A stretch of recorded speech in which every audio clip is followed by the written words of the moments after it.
Hello guys, welcome to TSN KPM. இந்த வீடியோவில் வந்து நம்ம இப்போ எப்படி நுரதர்பை வந்து வாஷ் பண்ணுறதுன்னு பார்க்க போகிறோம்.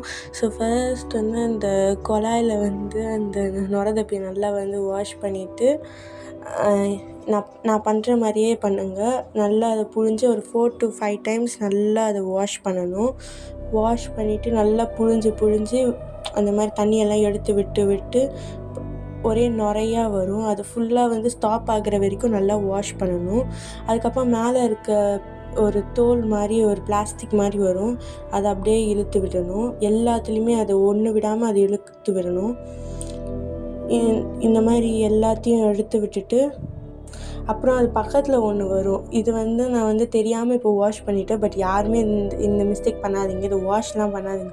பிகாஸ் அது ரொம்பவே வந்து அந்த சாணி வந்து இருக்கிறதுனால ரொம்ப ஸ்மெல் அடிக்குது. அதனால் வந்து நான் வாஷ் பண்ணி அது எனக்கு அந்த ஸ்மெல் போகாததுனால நான் அப்படியே விட்டுட்டேன். ஸோ யாரும் அதை வந்து வாஷ் பண்ணாத, அப்படியே தூக்கி போட்டுருங்க. டைம் தான் வேஸ்ட் அதை வாஷ் பண்ணி. அது ஸ்மெல்லே போகவே இல்லை. ஸோ அதனால் நான் அப்படியே அதை விட்டுட்டேன்.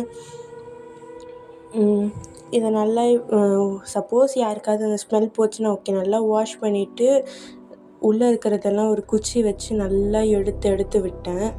ஃபர்ஸ்ட்டு நல்லா வாஷ் பண்ணணும். அந்த நுரதர்பையை வந்து நல்லா தண்ணியில் ஒரு 4 to 5 டைம்ஸ் நல்லா வாஷ் பண்ணிடுங்க. அது உள்ளே வந்து அந்த லங்ஸ் உள்ள தண்ணி பிடிச்சி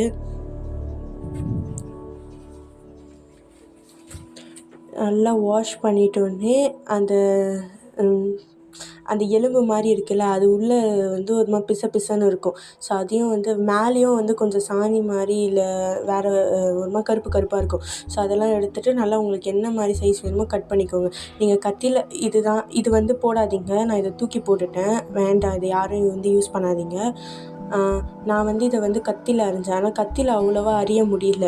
ஸோ நீங்கள் வந்து சிசரில் வந்து கட் பண்ணிக்கோங்க. நான் ஒன்று வந்து கத்தியில் அரிஞ்சேன். ஆனால் அது சரியாக அரியாததுனால எல்லாமே வந்து சிசரில் கட் பண்ணிட்டேன். ஸோ நீங்களும் சிசர்லேயே கட் பண்ணிக்கோங்க, ஈஸியாக இருக்கும். நம்மளுக்கு எந்த ஷேப் வேணுமோ அந்த ஷேப்பில் கட் பண்ணிக்கலாம். இது வந்து அரிசி கழுவுற தண்ணி. ஃபஸ்ட் அரிசி வந்து கழுவுன தண்ணியில் வந்து போட்டுட்டு மஞ்சள்தூள் போட்டு நல்லா வாஷ் பண்ணிவிட்டு எல்லாத்தையும் போட்டு அந்த மாதிரி நல்லா வாஷ் பண்ணி திரும்பி தட்டில் வச்சு திரும்பி வந்து ஒரு 4 to 5 டைம்ஸ் நல்லா புழிஞ்சு வாஷ் பண்ணுங்கள். ஸோ அப்போ தான் அந்த நீச்சி ஸ்மெல்லே போகும். Okay guys, thank you and please subscribe to our channel. Bye.